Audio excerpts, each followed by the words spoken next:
There are no things without language. Language is the mother of all things. When you look around and there seems to be things all around you, that's because you speak. It's because we speak that there seem to be things, but there aren't things without language. Things is a word. I might even say that even the things that look to be objects, they're really events. They're complicated dances of electrons and swirling processes below the level that we can see. But even there, those are just more words. I think part of the difficulty in understanding language is that when we try to understand what's outside of language, we have to use language to do so. We always already stand within language as we try to talk about what's outside of it. We're caught with a paradox when we try to understand what's independent of language. Now, one of the better attempts to try to address this very complicated mystery of the difference between and whatever we say about it, right? This was Korzybski's law, that whatever I say a thing is, it is not. What Korzybski was trying to address is the difference between the world of words and the world of not words, or the world of symbols and what those symbols presumably are about. What he introduced was this structural differential, and it was meant to show the sort of event level with all of its complexities, that is, the mysterious coming and going of the seasons, the aging, the endless time of the very complex processes on various levels. And then there are those objects which have been rendered out by various perceptual processes, and then there are labels in some way that are registered as objects that we perceive, but ultimately it's a kind of dance of electrons in a very complex event all around us that we perceive as objects. Well, how is it that we perceive objects where there are really events? John Dewey, in his masterpiece Experience in Nature, he addresses this very well. He says, where communication occurs, events turn into objects, things with a meaning. Well, what does that mean? Well, let's take this. This is a fist, right? Okay, I open my hand. Now, where did the fist go? Was there a fist and not a fist? Were there things popping in and out of existence? Where does your lap go when you stand up?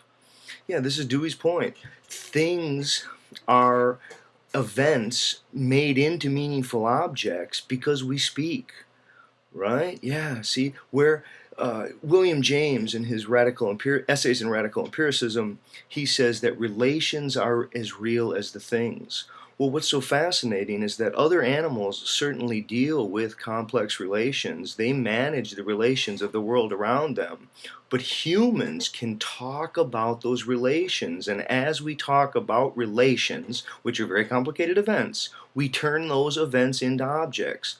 Mother, father, these aren't names of things that are in the world. These are relations turned into objects only by way of language. Here, like at the silent level, we just look. Now, you might say that this is a pen, or even better, you might say, no, it's not a pen. Someone might get serious and they say that thing that you're holding is just called a pen. Pen is a word in English we use to refer to that thing. When we do that, we make it seem like we've stepped out of language because we've used the word thing as if it were a lower order of abstraction than the word pen.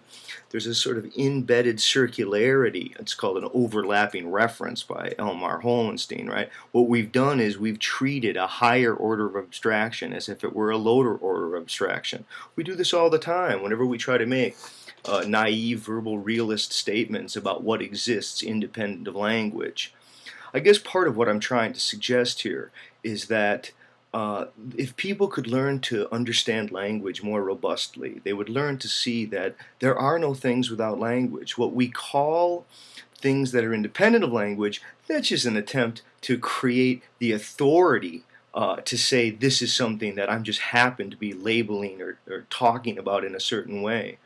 To speak is to be complicit.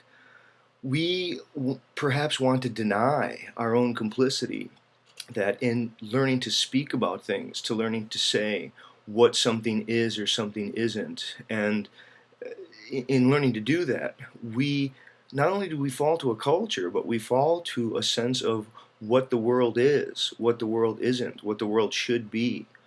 It's to be a cultural member. Um, I think a different way to suggest all of this is to say that those who really want to understand what language is, they're going to have to go and study people who've really thought about these issues. People like Suzanne Langer, people like Dorothy Lee, again, John Dewey, certainly Korzybski, Kenneth Burke.